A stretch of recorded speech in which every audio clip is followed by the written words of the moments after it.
ओम साईं राम सभी को। मैं ऋतुराज झारखंड से। मैं अपनी कहानी बताना चाहूँगा कैसे मैं बाबा से जुड़ा और किस तरीके से बाबा ने मुझे कई बार अपने अनुभव कराए। तो ये कुछ उन दिनों की बात है जब मैं अपनी 12वीं के की तैयारी कर रहा था। तो उस समय मुझे याद है कि श्री सत्य साईं का देहांत हुआ था और ये बड़ा ही चर्चा का विषय था मीडिया में। तो उसी क्रम में मैं उत्सुक हुआ और मैं सत्य साईं के बारे में जानने की बहुत कोशिश की। तो इस दौरान मुझे श्री साईं शिरडी साईं बाबा के बारे में पता चला और फिर ये बात वहीं रह गई। और मुझे आगे अपनी आईआईटी जेई की तैयारी करने के लिए कोटा जाना था। न जाने कि ऐसा क्या हुआ कि मैं जिस पीजी में था उस पीजी से 100 मीटर दूर पर एक पार्क था और पार्क के अंदर एक छोटा सा मंदिर था जहाँ मतलब शिव जी की मूर्ति थी। शिव जी का स्थापित थे और दुर्गा जी थे और एक छोटे से साईं बाबा उस मंदिर में स्थापित थे।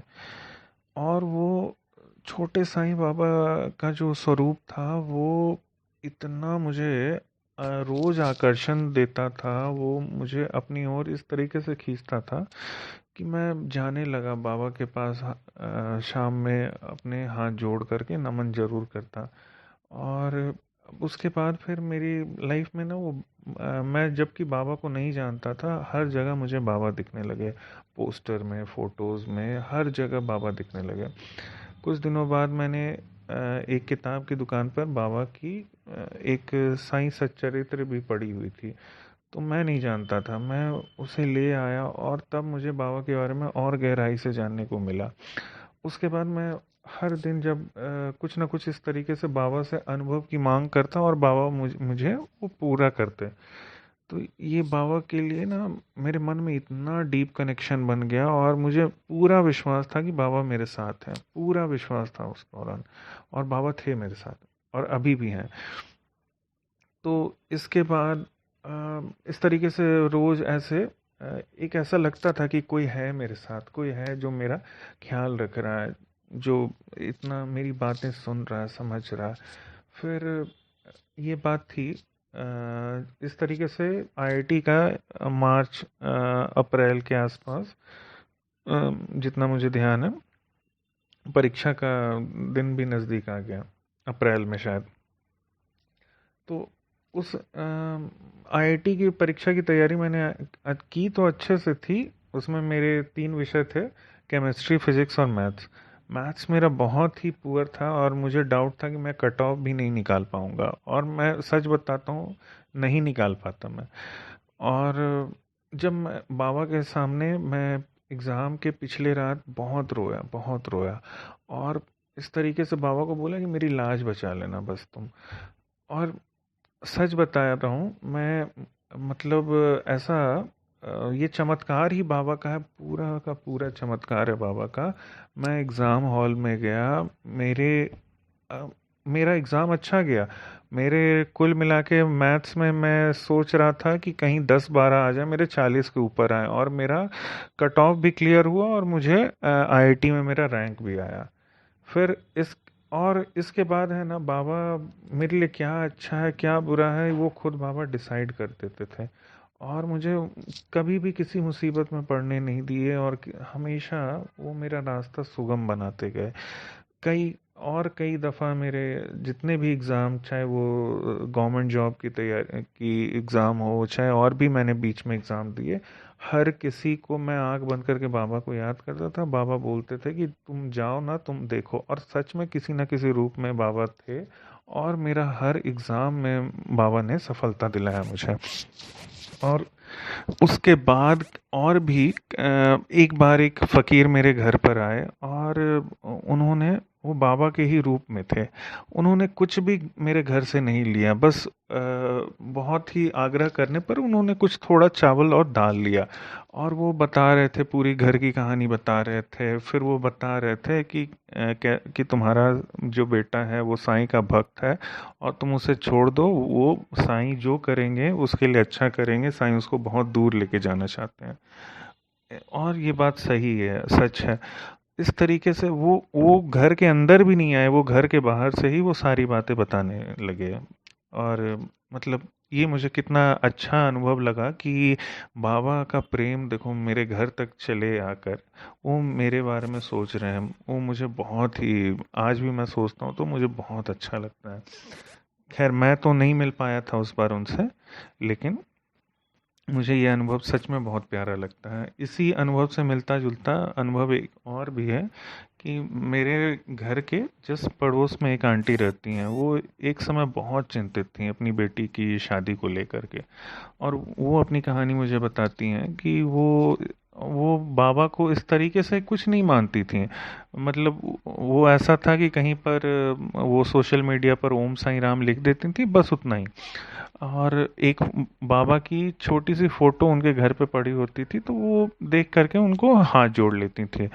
एक बार इसी तरीके से वो बता रही है कि वो चिंतित थी अपनी बेटी की शादी को लेकर के, और वो अचानक घर पे अकेली थी, और वो शायद अपनी फ़ोन को पे कुछ देख रही थी और वो चिंतित थी।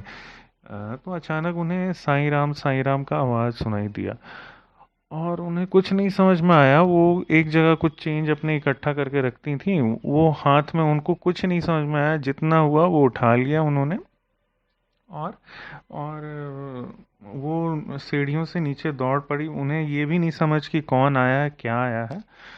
उन्हें लगा शायद जिस तरीके से कुछ आते हैं भिक्षुक मांगने के लिए, उस तरीके से कोई आया है।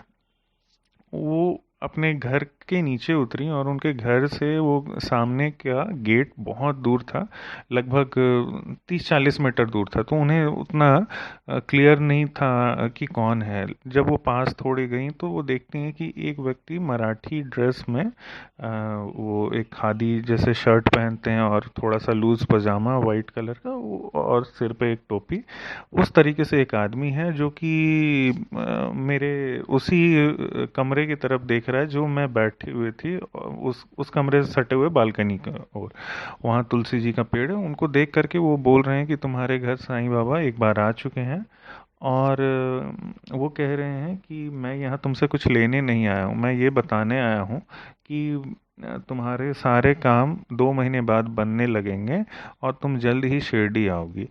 वो अपने हाथों से जो पैसे लेकर आई थी वो उन्हें दे रही हैं। वो कह रहे हैं, वो बार बार फिर भी कह रहे हैं कि तुम्हें मैं कह रहा हूँ ना, मैं यहाँ तुमसे कुछ लेने नहीं आया हूँ। इन्हें कुछ नहीं समझ में आ रहा है इन आंटी को। ये फिर भी दिए जा रही हैं और कह रही हैं आप जाइएगा ना वहाँ तो चढ़ा दीजिएगा। इन्हें ये भी नहीं पता कि वो कहाँ जाएंगे, चढ़ा देंगे।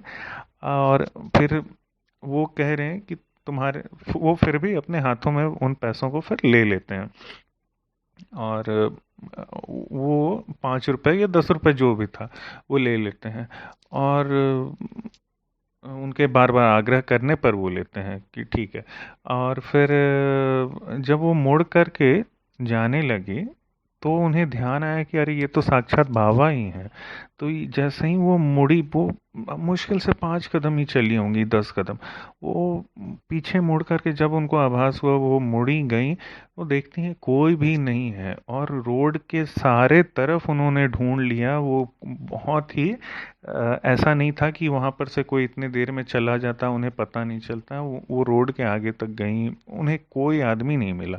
तो ये बाबा साक्षात थे, और उनकी बात भी सच निकली। 2 महीने बाद उनकी बेटी की शादी तय हो गई। और जैसा उनका कहना था कि तुम जल्दी ही शिरडी आओगे, तो उसके कुछ महीनों बाद वो पुणे गई जहाँ उनके बेटे रहते थे। अक्सर वो पुणे में जब जाती थी उनका बेटा मना कर देता था कि नहीं नहीं जाएंगे शिरडी। वो खुद से अपनी माँ से पूछते हैं कि शिरडी जाओगी क्या, और खुद से वो टिकट करा करके वो सारे लोग जाते हैं और बाबा के दर्शन करते हैं। आज उस दिन से आंटी आज तक आज भी व्रत रखती हैं बाबा का। गुरुवार को जब भी वो मतलब ऐसे व्यस्त नहीं रहती हैं तो वो व्रत रखती हैं और उसका उद्यापन करती हैं। तो बाबा तो सच में इतने महान हैं, इतने दयालु हैं कि उनका क्या कहना। वो एक माँ का हृदय रखते हैं, और वो सच में बहुत ही पूजनीय है। ओम साईं राम।